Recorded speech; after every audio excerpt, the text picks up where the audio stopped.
On this episode, the 87th ceasefire collapses, and the 88th conflict begins with a clear legionary edge. Bunker Bonanza. Warden rear echelon sappers go for broke as a single act of casual engineering snowballs into a full-blown project in the back lines. City of Salt. Saltbrook Channel takes the brunt of the opening salvos yet again as fighting erupts in Endless Shore's infamous town. Also, the PressCorps reads your entries from the Discord channel on Submissions Review. Live from Studio A and PressCorps World Headquarters, this is your weekly review of the Foxhole War. This is Pressing Matters.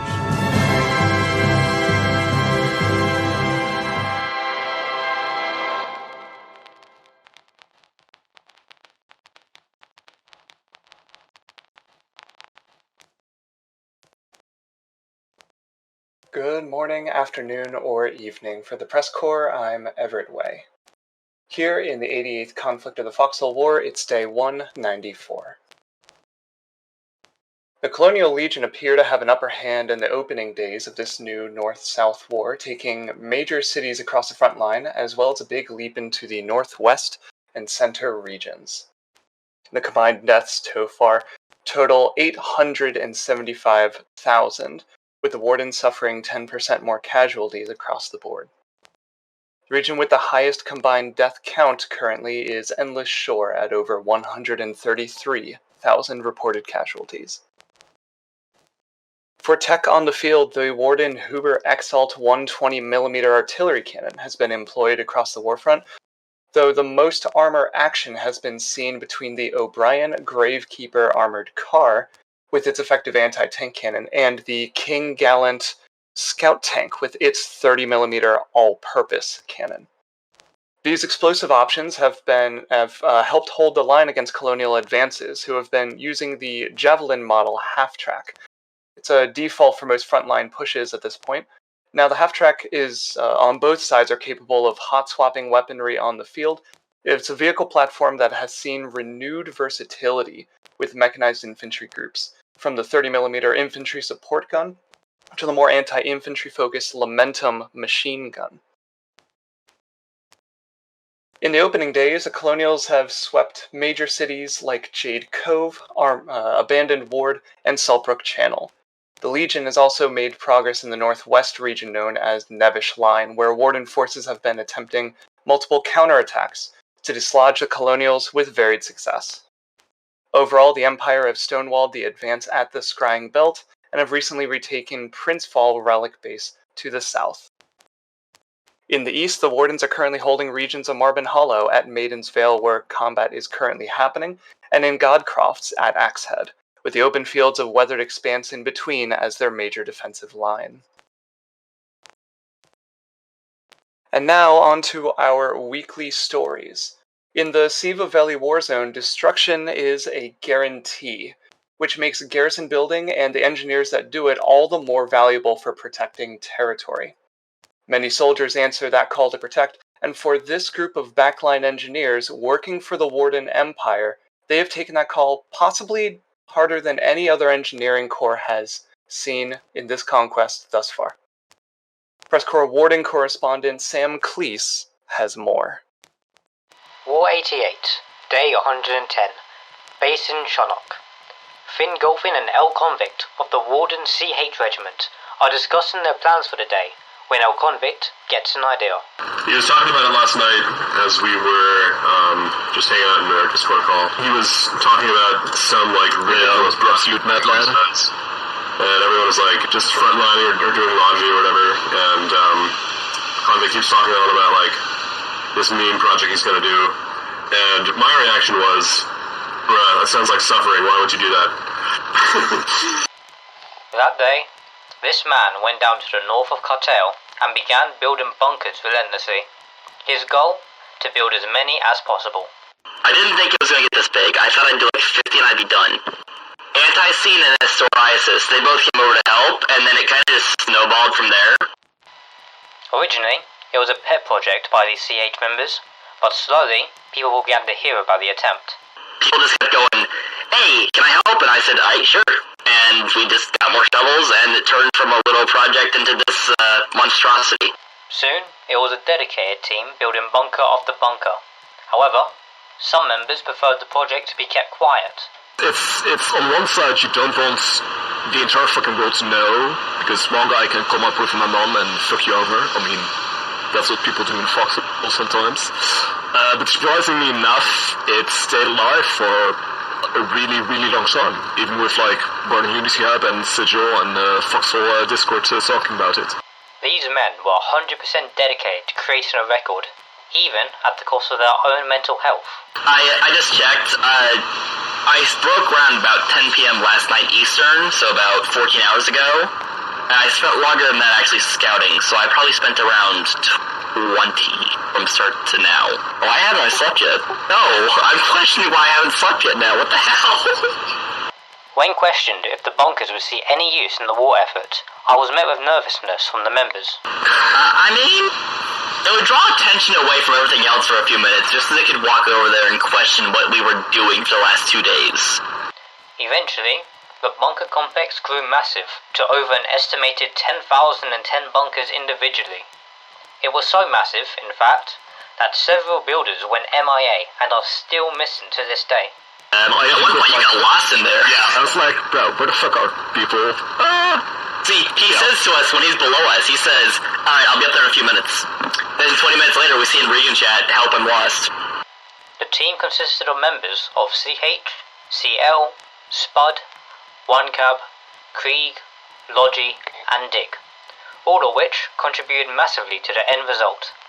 The team even brought in a POW to assist in the works. We got a collie, for God's sake, at one point. I wouldn't call it a truce, we kind of took him prisoner. Yeah, he was partying up here. We killed him the first time he came around. I tried to bring him up here, but I accidentally shot him into an AT garrison, or an AI garrison, and he got shot by rifle. The second time we caught him, he was inside the bunker base, and we had a little shootout, and then he dropped his gun, and then we handed him a shovel like, alright, you're conscripted, get in the line. Finn Golfin, an officer of CH, had this to say regarding the project. If I could say a few words about CH real quick. We went really hard from, so we started on Shard 2, and then we moved over to Shard 1 for War 83. Then before we grew really fast, and then between 84 and 87, we went like balls to the wall really hard. So this is kind of our break war.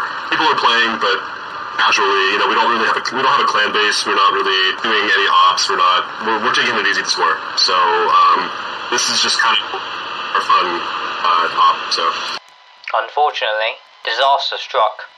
On day 122, the bunkers collapsed for unknown reasons. Honestly, we're not sure, because we were really close to 1024.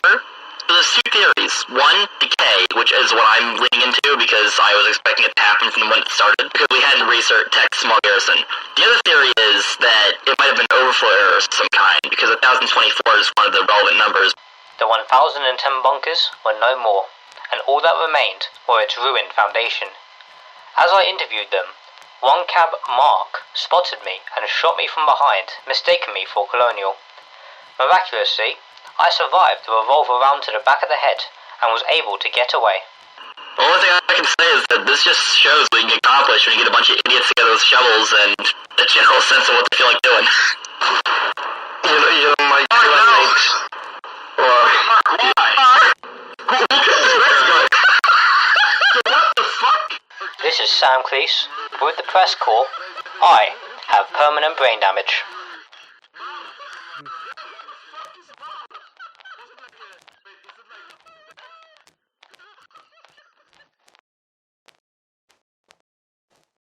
Apologies for the technical difficulties, and thank you, Sam, for that report and timely reminder to check my own health insurance policy next time I'm rotated out to the field.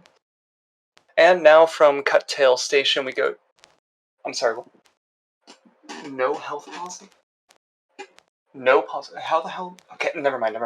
Sorry, from Cuttail Station we go to the east and focus on the opening days of a very contentious region in almost every conflict, and certainly the most deadly in this one, Endless Shore. The PressCorps colonial correspondent Moth Mann has the opening movements of the colonial army and the Warden response to it in this report. From From the initial 0 hour of the conflict, the Legion moved rapidly across the Mercy River into Saltbrook Channel from Leechurch, and proceeded to engage Wardens at the outskirts, while engineers rapidly constructed defenses and eventually secured the town hall. The momentum of the conflict eventually saw trench works being dug out on the North Star Road, leading to Brackish Point and extending both east and west to natural rock formations that supported the breastworks being created by the Legion. Progress was slow, but by day 30, frontline progress bogged down as the Wardens launched a counter-offensive to wrest control of the western and northern sectors of the North Star Road from Colonial hands. Field machine guns and Mann rushes kept the stagnated battle at a fever pitch, intensifying on day 49, when a concentration of Warden forces proceeded to throw themselves at the defensive lines. A defense-in-depth strategy was employed in a limited fashion, as the terrain made building difficult, and as a result, a number of frontline positions were destroyed by the Warden attacks. By day 117, however, a renewed push from the Legion began, seeing the town of Brackish Point secured, spearheaded by the Colonial Legion's coalition known as Arson. This operation freed up forces to redeploy to the east of the region, where the combat continued into Bullpine Watch, Tuatha Watchpost, the Evil Eye, and Denon Ridge.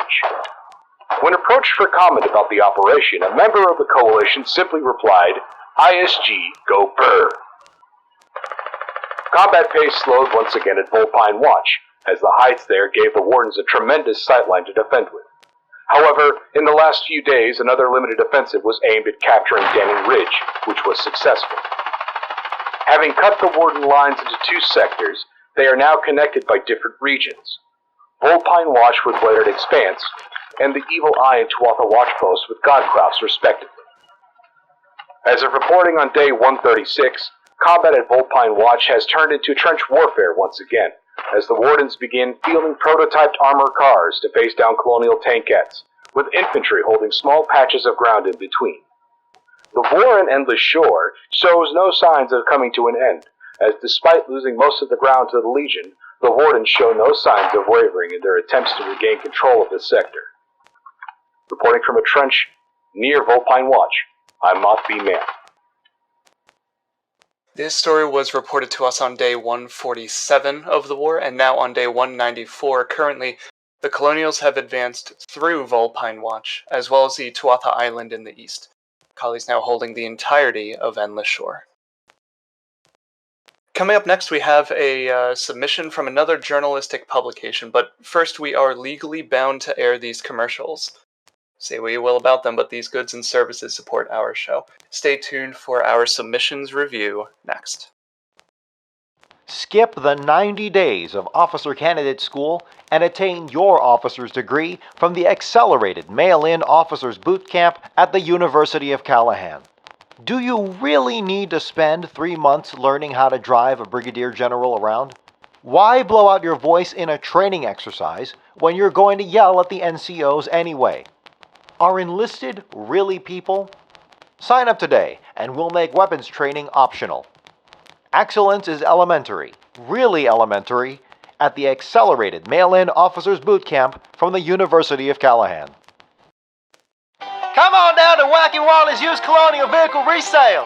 Here at Wacky Wally's Used Colonial Vehicle Resale, we sell only top-torn, end-of-the-line vehicle variants that can only be found in the Legionary Arsenal. 00 MS Stingers, it's a motorcycle with a machine gun, 10% off. AB-11 Doros, it's an APC with a machine gun, 17% off. T-12 Action tank kit, it's an armored car without a roof, but tank treads and a machine gun, 5% off. Lance 40 Halberd, we took a battle tank, slapped some sandbags on the front, tank treads on the turret, and called it a variant, 19% off. And the HHA Javelin half-track, I don't even know what we did with this. Is the gun stronger? I haven't got a clue. It's green. Wacky Wally's Used Colonial Vehicle Resale, located on Side Road 18 in the Heartlands. Get it done. What wonderful goods and or services. And we're back here at the PressCorps, and it is time for submissions review. The following story was submitted by users in the submissions text channel in the PressCorps Discord channel, This specific submission comes from another news station here in the Mercy Valley, the Jade Cove Herald. They are a newspaper production sponsored by the UCF. This entry wrote out by Herald's Saucy Rambler and narrated by our own war correspondent Zack Dawson. For easy listening, here is the Jade Cove Herald's report on the opening hours of the war entitled Bloodshed in Tempest. Following Commissar Kerr's call to action, Battle Group Omega under Commissar Perry has apparently heeded the call ordering regiments in Tempest to leave barracks and advance on Warden positions. On the evening of the 21st, the 77th Legionary Regiment received a prototype armored car from quartermasters of the United Colonial Front to assist them in carrying out new orders from Commissar Perry Longstone. Quote, 77th is to advance on the Iris with all haste and eliminate the Warden presence in the town. Following these orders and the delivery of the prototype armored car named Derek by the men of the regiment, 77th crossed the line of demarcation and descended on the town of Iris and the Warden forces stationed there. Warden forces at first did not open fire on the advancing column, instead requesting that they state their intentions on behalf of the IGMC, which had not notified them of any change of guard for Iris under the peace agreement. What followed can generally be considered a one-sided fight, as Warden garrison possessed no armored vehicles of their own and only a limited supply of basic armaments to hold the 77th. The town would ultimately fall within an hour of the first shots being fired. Over the following 24 hours, Warden forces in Tempest found themselves cut off from all but emergency naval resupply as they fought a fighting retreat towards the reef. The ECH and DICS regiments were ultimately called up by Battalion Group Omega, along with fresh units of prototype armored cars to reinforce the 77th and UCF forces already deployed north of Iris. We managed to reach the reef shortly after the Warden garrison was overwhelmed in a large-scale Mann rush. The area was still being cleared by legionary forces. The unmistakable pools of blood made clear the sheer level of violence that occurred in the final moments. The IGMC has issued the following statement for immediate release. The actions in the Nevish Line, Lynn of Mercy, and Tempest have been carried out by rogue elements within the Legion. We would like the Queevish Grand Assembly to know that the interim government of Messia and her colonies will prosecute the individuals responsible for these breaches of trust and that we remain committed to the continuation of peace talks. The Grand Assembly has withdrawn its diplomatic mission in Mesa and ordered the Ministry of Defense to call upon for immediate deployment. Legionary forces under Battle Group Omega are now reported to be as far north as Lost Arkle. Again, this story was submitted to us by users in the submissions text channel in the PressCorps Discord. Specifically, the Jade Cove Herald. That's all we have for this week. Make sure to stop by PressCorps World headquarters through the Discord link below and submit your stories in the submission text channel for a chance to hear your story live on air. Additionally, if you see our reporters out on the field, don't be afraid to say hello for a quick chat. For the PressCorps, I'm Everett Way. Thank you for tuning in. The PressCorps is a non-profit creative collective of artists, reporters, and players from the MMO video game Foxhole by Siege Camp. Our mission is to engross our audience in and amplify the stories of this unique war ecosystem. The PressCorps was founded in early 2018 by former PlanetSide 2 Radio Free Araxis host Captain-in-Arms. It is a separate community entity and is in no way representative of Siege Camp. For more information, visit the PressCorps Discord through the link below.